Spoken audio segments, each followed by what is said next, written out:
get started? Yep. Good go. Go ahead, Austin.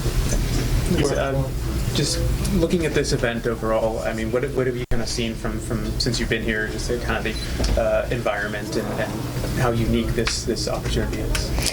Yeah, I mean, we're a challenger property. We're an emerging brand, and we have to embrace innovation and be excited about new opportunities. And so when the Orlando Pride came to the league and said, we want to do this, we were really excited to partner and use this opportunity to reach new fans and to excite and delight our local fans with a new experience. Being here at Daytona Speedway is really an exciting opportunity to see a pitch in the middle of a racetrack. How often do you see that? Is this something that the league is going to kind of look into in the future, not just for Orlando, but for other locations, other venues, something kind of unique to the sports market of different teams that you guys have? One of the things we're doing at the league office is really looking at all opportunities to reach new demographics and new fans. And as I said, as a risk-tolerant property, a challenger property, we're excited to embrace those new opportunities. Certainly there's a lot of partners out there that are interested in working with us to try to leverage not just their communities, but the NWSL very passionate fan base to combine and really capitalize on those marketing events. And so we're looking at all opportunities. Certainly nothing is solidified, nothing is done, but definitely excited about exploring any and all opportunities.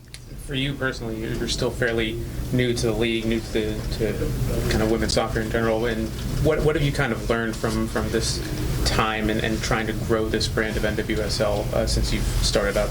Yeah, so I'm just over 2 months into being commissioner, and I've had a bunch of key observations and learning. The first is that our fan base is extremely passionate and avid, and it reminds me of my days in the NHL, where in my early days we were thought of as a niche property and our fans were super avid, and everyone said, how are we going to reach the casual fan and how are we going to reach new fans? And they did events like this to really try to identify and expose the game to new audiences. And so excited about leaning into those opportunities. Other observations I have are really just the massive amount of excitement that I've heard from brands, media partners, our teams, our players, our union, to really turn the page and unlock the opportunity that exists for the NWSL. In terms of just exposure for the league, this game is on CBS Sports Network, which is kind of hard to find for most people in terms of just their cable packages or whatnot. Just in terms of the exposure for the league and the TV contracts, is that something you're kind of looking into for the future to try and get something a bit more favorable to get more exposure out there? Yeah, well, we are in the second to last year of our media contract with CBS, and so right now this year we have 6 games on CBS. We have a number of games on CBS SN and the rest on Paramount Plus. And as we look to our next media rights cycle, we're excited to continue to explore what the correct balance is in terms of linear exposure of our game, as well as opportunities to view it digitally. And some of our fans and a lot of the next generation of fans really prefer to have access on digital and on their phones anytime, anywhere. But we also know how important it is to have it be findable by everyone on linear TV, on broadcast television. So figuring out that right balance is something that all sports leagues are really wrestling with right now, and we're about to begin those discussions and the strategic analysis, and we're excited about the opportunities to come. So is it possible to get an opportunity like the men's league with Apple? We're going to see what the opportunities are in front of us. Right now our conversations are with CBS, our incumbent partner, and they've been a great partner, and they've invested a lot of their marketing resources and assets to be able to promote the league, which has really benefited us. They've leaned in to support our players. The connectivity with their support of the U.S. women's national team has made a lot of sense for us to be able to lean into the tailwinds that exist as it relates to international women's competition, which we know is so strong here in this country. And so we're excited to have the conversation with CBS and see what we can do, and we'll see where the opportunities are as we move forward. Wanted to get your thoughts really quickly on kind of the adaptability that you've seen. The pitch was made in 5 days tops here. Kind of talk about what you've seen in the adaptability of the pitch being made in 5 days, and kind of just today, even with the delays, what have you heard from the different teams? Are they excited? Kind of talk about that. Sure. Well, there's a lot of hardworking people, and that's another one of my observations of being here for just 2 months, especially with an emerging property like the NWSL.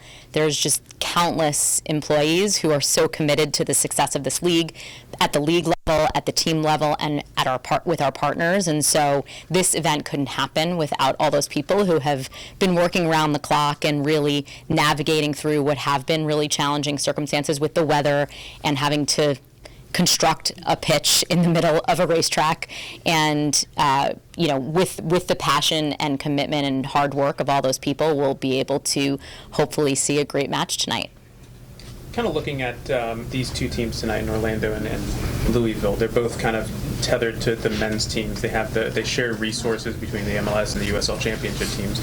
For the standalone teams that are in the league right now, how do you kind of help find that balance and kind of bring that level to where some of these other teams are, where they have that other backing, and just kind of level the playing field a little bit more?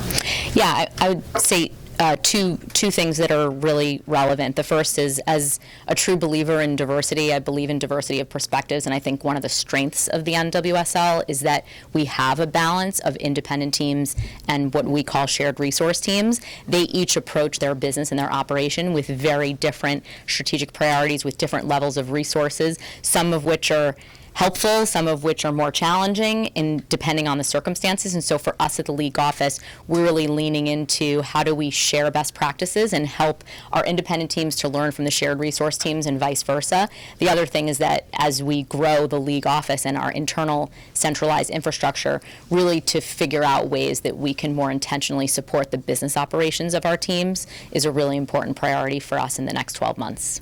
Kind of looking ahead just to the next couple of years, I know it's still very early for you, but with the kind of pockets of space of having NWSL teams and not having NWSL teams, are there markets that you're kind of looking into that have kind of an opportunity for you guys to put an NWSL team in there? Is there any kind of talks going on?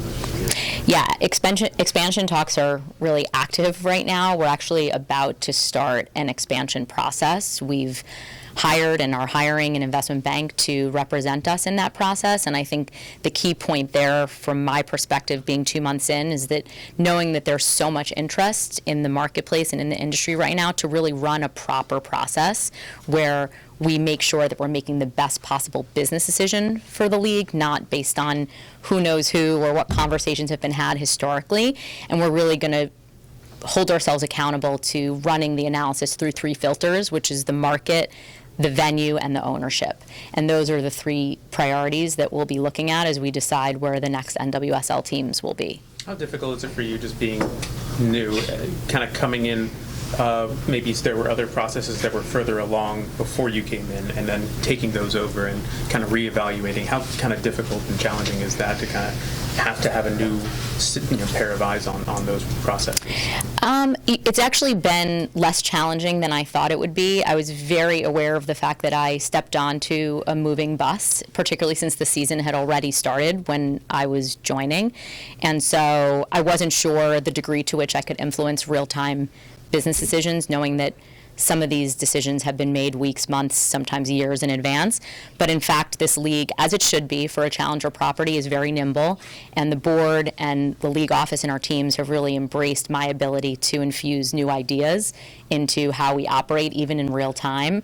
Most of what I hope to effectuate will be in seasons to come, because there's only so much you could do in real time. But there have been opportunities for me to really lay my eyes on strategies that have already been developed. And I think what the league has done over the last 6 to 8 months have really placed the foundation and created the groundwork that have really helped me to be able to build from there. And I'm fortunate that I was walking into really what has been now a stabilized business model. Orlando. Last one, Sorry? Last one. Unfortunately, Orlando has a coaching situation. What can you tell us about that, and where does the league stand on that, and when might we hear something? Yeah, well, Of course, with the backdrop of what happened in the fall, there's nothing more important than the health and safety of our players. I think I was hired to be the commissioner based in part on my background, which is really that I'm a labor and employment lawyer by training and have instituted and effectuated policies that relate to work environments and creating safe and healthy work environments for all employees. And so we're working really hard at the macro level, and I understand some of the challenges here in Orlando that relate to that. We're working as quickly as we can to do this the right way, to do it in partnership with our Players Association and make sure that we make the right decisions on behalf of the league and the players and the Players Association. Are decisions coming? They will be. I can't commit to a timeline, but they certainly will be, and we certainly understand and appreciate the urgency. Thank you. Thank you. Thank you.